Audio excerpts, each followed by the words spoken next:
बोले गायत्री माता की जय। आइए गीता चिंतन में आज हम अध्याय 10 विभूति योग श्लोक नंबर 38 का चिंतन करते हैं, जिसमें भगवान अर्जुन से अपनी विभूतियों के बारे में बताते हुए कहते हैं कि दंडो दमयतामस्मि नीतिरश्मि जिगीषितं ताम मौनम च वास्मि गुह्यानाम ज्ञानम ज्ञानमतामहम। हे अर्जुन, दमन करने वाले का दंड अर्थात दमन करने की शक्ति में हूँ। दमन करने वाले का दंड, जब देखिए हमारी भारतीय दंड संहिता में भी अनेकों प्रकार के अपराधों के अनेकों प्रकार की सजाओं का जो है वर्णन आता है।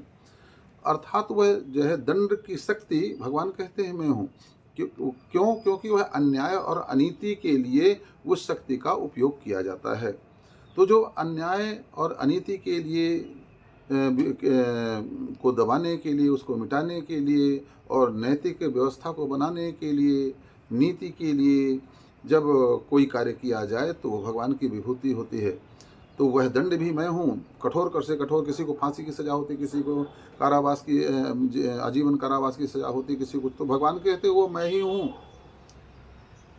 क्योंकि वह अनीति किया उसने, अन्याय किया उसने, अधर्म किया उसने, तो वह दंड के विभूति है भगवान की। और वो कहते हैं मैं ही दंडित करता हूँ, चाहे किसी रूप में करता हूँ, चाहे जज के रूप में करता हूँ, चाहे जेल और जेलर के रूप में करता हूँ, मगर जो है वो शक्ति मैं हूँ, वह मेरी विभूति है, भगवान का कथन है। और जीतने की इच्छा वाले की नीति में हूँ। कोई व्यक्ति कुछ संकल्प लेता है, कुछ कार्य करने के लिए चलता है। जब वह कार्य करने के लिए चलता है तो उसके लिए योजना बनाता है। तो जब अच्छे कार्यों के लिए वह संकल्प लेता है और चलता है, तो वह योजनाबद्ध तरीके से जब कोई कार्य करता है तभी व्यक्ति सफल होता है।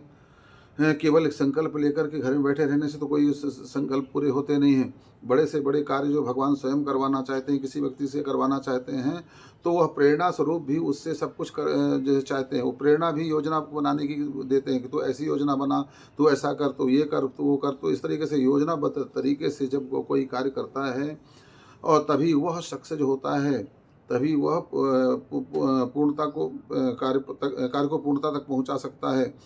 तो जो योजना बनाई जाती है, जो नीति बनाई जाती है कार्यों के लिए, जीतने के लिए, उसकी पूर्णता के लिए, सक्सेस के लिए, तो भगवान कहते हैं वह नीति मैं हूँ, मेरी विभूति है। और गुप्त रखने योग्य भावों का रक्षक मैं हूँ। बहुत सी चीज़ें ऐसी होती हैं जिसको कि व्यक्ति को हर जगह नहीं बोलना चाहिए, बोलने से समस्याएं खड़ी हो जाती हैं। जैसा कि जब समुद्र मंथन हुआ तो कालकूट जहर निकल पड़ा, तो अब उसको समस्या ये थी कि वो अगर जो है बाहर अगर फेंका जाए तो पूरा समाज नष्ट हो जाता। तो क्या किया जाए, उसको धारण कौन कर सकता है? तो भगवान शिव को जो है दिया गया। तो भगवान शिव ने क्या किया कि अंदर भी नहीं जाने दिया और बाहर भी नहीं जाने दिया। उन्होंने रा बोल करके और कालकूट को पिया, और उसके बाद माँ का ढक्कन लगा करके रा और माँ के बीच अपने कंठ में उसको रख लिया। तो नीलकंठ कहलाए और नीलकंठ से सुशोभित होते हैं। अर्थात कुछ चीज़ें ऐसी होती हैं जिसको गुप्त रखना चाहिए, कुछ बातें ऐसी होती हैं जिसको सबको नहीं बताना चाहिए, कुछ बातें ऐसी होती हैं कि अपने सगे संबंधी से भी नहीं बोलना चाहिए, कुछ ऐसी बातें होती हैं जो पत्नी से नहीं करना चाहिए, जो कुछ बातें ऐसी होती हैं जो पति से नहीं करना चाहिए।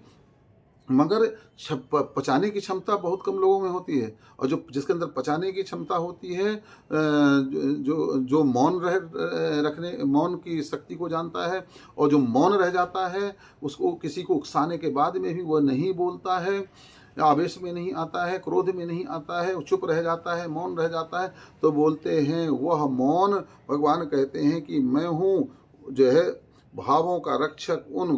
क्योंकि वो किस कारण से मौन है कि भैया समस्या खड़ी ना हो जाए। उसके किस कारण से व्यक्ति मौन हो जाता है? क्यों भैया लड़ाई झगड़े से बचो, हम ऐसा बोल देंगे तो और समस्या खड़ी हो जाएगी। तो उन भावों का रक्षक भगवान कहते हैं मौन मैं हूँ। इसलिए मौन रहने वाले व्यक्ति को साधारण मत समझिए। जो आपके गाली गलौच पर भी अगर चुप रह जाता है, मौन रह जाता है, तो वह भगवान कहते हैं मेरी विभूति है उसके अंदर, है ना। इसलिए मौन भी रहना सीखिए।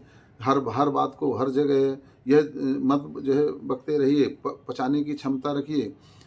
ये जरा सी बात किसी कहीं मिली, कहीं जाकर के दूसरे चुगली कर देना, किसी को बोल देना, उससे समस्या खड़ी हो जाना, वैमनस्यता खड़ी हो जाना, बैर भाव खड़ा हो जाना, आपस में बुराइयां हो जाना, तो ये अच्छी बात नहीं होती है। इसलिए मौन रहना भगवान की विभूति है, भगवान का कथन है।